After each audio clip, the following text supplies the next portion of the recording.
Greetings Diecast Racing fans and greetings RC fans. And no, I didn't just make a mistake, but today we have something that applies to both sides of my channel, as I tend to do once a year.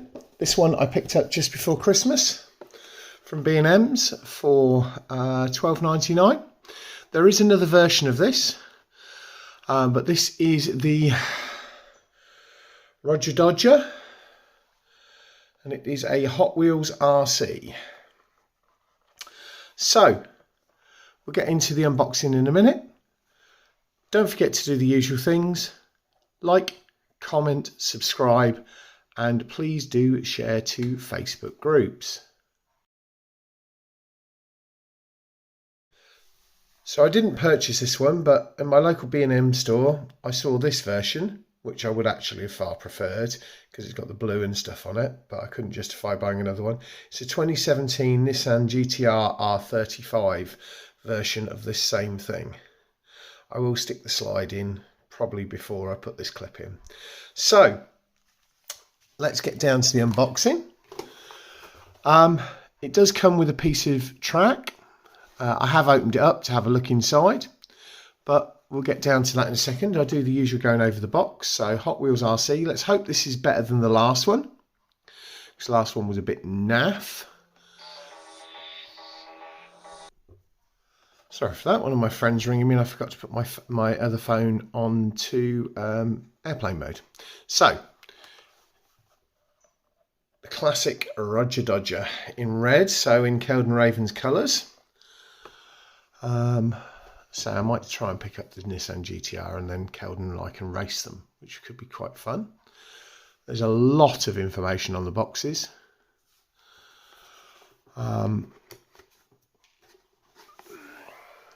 Contents: car, controller, piece of track, but in so many languages and so much Hot Wheels branding.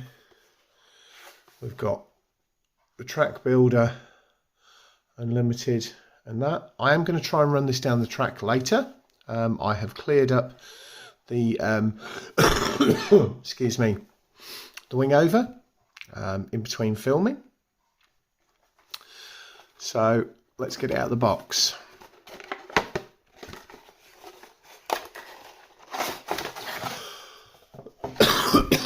Set that in the background. So here we go. Don't know what these two buttons do, whether they're trim buttons. I'll have to have a look at that in a minute. I'm guessing that's the on-off button. There's the car itself. I have pulled out one of my cars. I was trying to find my Rodger Dodger, but because I've got one of the Magic 8 Ball Rodger Dodgers, but I was going to compare that to this, but I can't find it easily this morning, so we'll have to do without that. I'll free this from the packaging and get right back to you.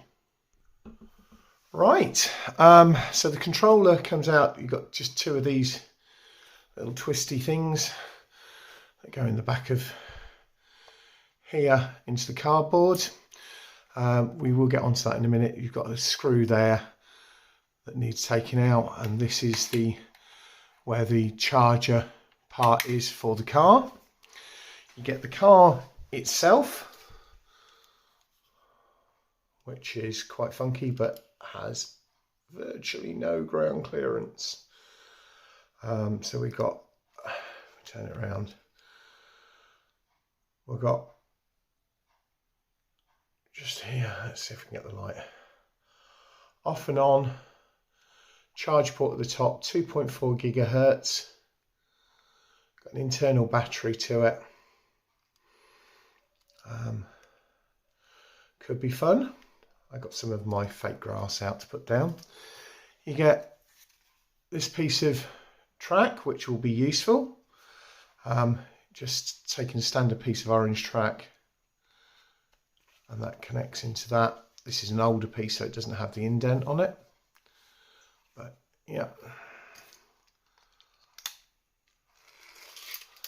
Oh, it looks, when it's not powered, as if it will run normally. That's interesting. I can try running it down to see whether it makes it all the way down the wing over without the power on it. Size comparison. Is it true 1/64? Well, this is my Forza Horizon 4. I don't know what it says underneath, but it's basically a Shelby Daytona, which is similar. They have similar large wheels. They've got a similar wheelbase.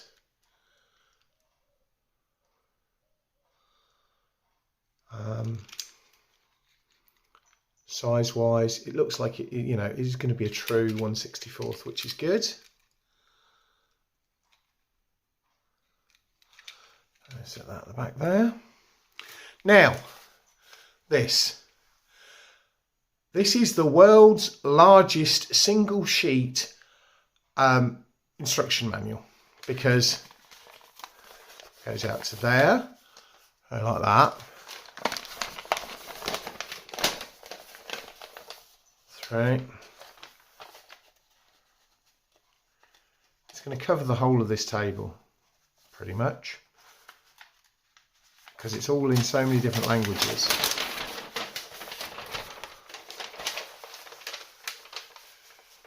All in one sheet.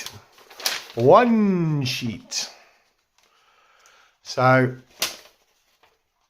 it takes 4 AA batteries.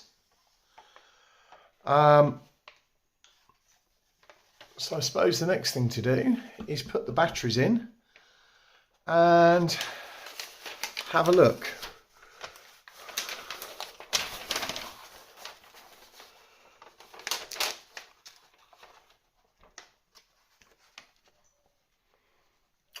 Note, operating range of the remote control is up to 25 meters, 80 feet.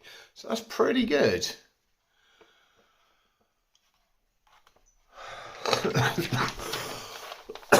Absolute wall of text on the back.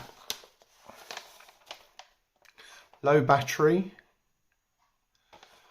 Got some lights that flash apparently. So I'm going to have a quick look at that, and then I'm going to come back to you once I have put the batteries in the back here. Okay, so batteries are installed, and I've just been looking through the controls. So this is the charge stroke pairing button. This button on the top here is a boost button. These are your trims. On the back here we've got this, which is the lead that goes to a weird little connector inside here. It's got a permanently installed lithium ion battery inside this part. Okay, so according to the instructions, I take this, I connect this into there like so, onto the front here. I should press, and the fact that it's doing the slow flash, or sorry, an intermittent flash, the vehicle is charging. If it's doing that means it's low battery, and when it's fully charged it will do a slow, and I mean really slow, one then the other, then one then the other for a long period of time. So we're just going to charge the vehicle up now, and I'll come back to you once it's charged. So about 20 minutes and 1 coffee later, it looks like it's done. Now we've got a constant red on, which is different. It should be a constant red and then off and then that, so we'll see. So we'll disconnect this and we'll do the next phase, which is pairing it before we should be able to then run it. So according to the instructions, we turn that on there, and then we press button there. Let's see. So we've got wheels turning there.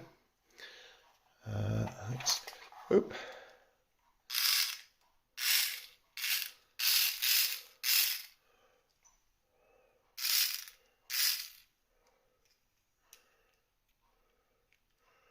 Okay, so steering is by differential. That's going backwards, that's going forwards.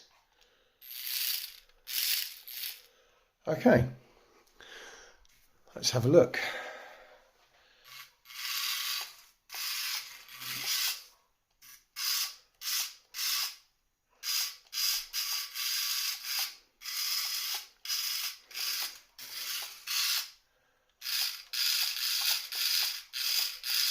Let's get down to a lower angle.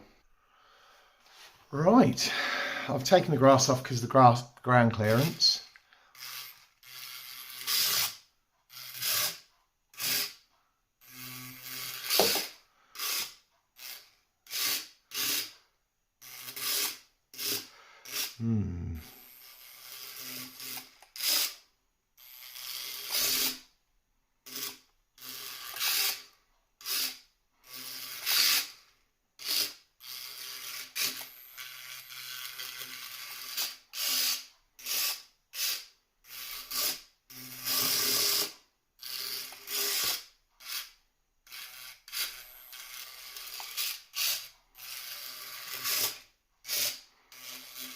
Really twitchy.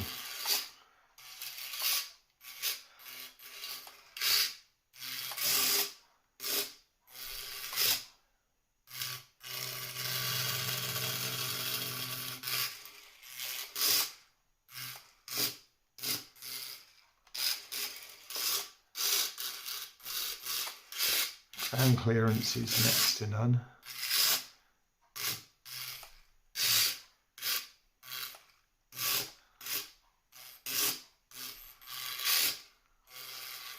It's definitely, with this differential steering on the rear end, is really interesting to drive and steer, and takes some doing.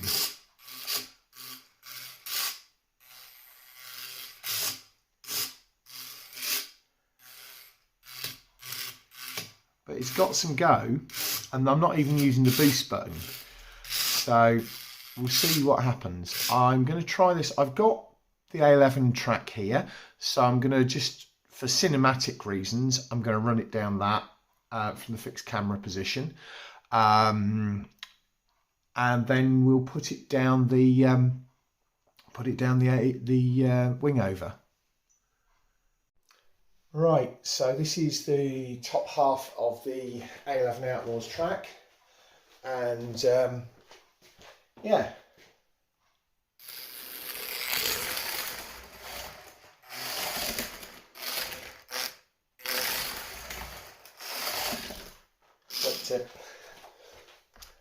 Try again.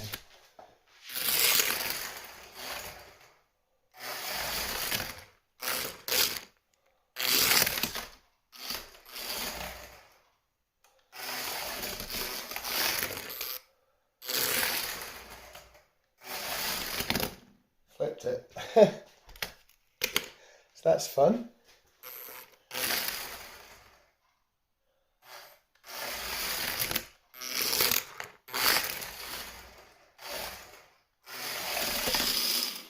Right, let's try it on the wing over.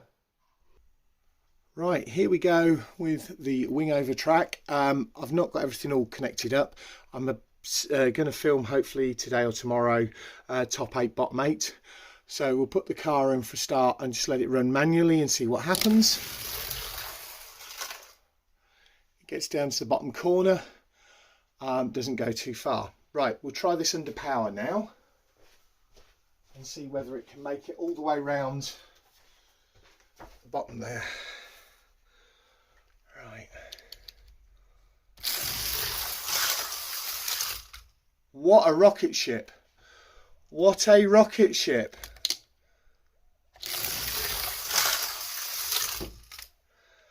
Oh, this would be a lot of fun on a really long track. To my Diecast Racing buddies, I think you need to get this and get the GTR one. Scoop, I would love to see this at Poverty Hollow, mate.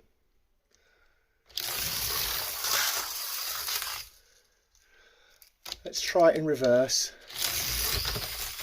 No, won't do it in reverse.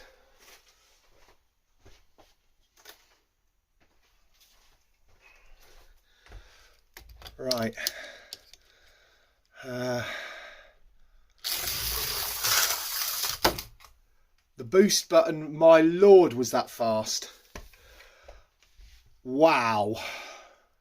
Well, folks, that's it for today. This thing is really cool. The steering is an absolute nightmare on it, but running down Hot Wheels track, it will be amazing. I'd love to see some of my Diecast Racing buddies use these. It could be really fun. I am definitely going to look to pick up the GTR, the Nissan GTR version when I can get my hands on one. They're an awful lot of fun. I can see so many potential options with this. Ground clearance is really rubbish, so it needs to be run on either laminate floor, on Hot Wheels track, or on a very smooth surface. Steering is something you've got to learn with, but I reckon you could do some cool tricks and stunts. Seeing this on like some fake ice would be quite interesting. I don't know whether you'll ever actually manage to drift it, but it's a lot of fun, and it was £12.99. I definitely need to pick another one of these up. I definitely need to pick up the GTR version. I wish I hadn't have missed out on that when I saw it on the shelf and picked it up. I tried to get one this week, but they'd sold out, so I need to look in B&M stores, which is where I got this one from, and that's where I saw the GTR version. I will stick a photo of the GTR version in at some point through here, as well as the little thing that I had up on the screen. Thanks very much for watching. I hope you enjoyed the video, and don't forget to drop us a comment. Let me know what you think of the video, of the car and everything. Catch you soon. Bye.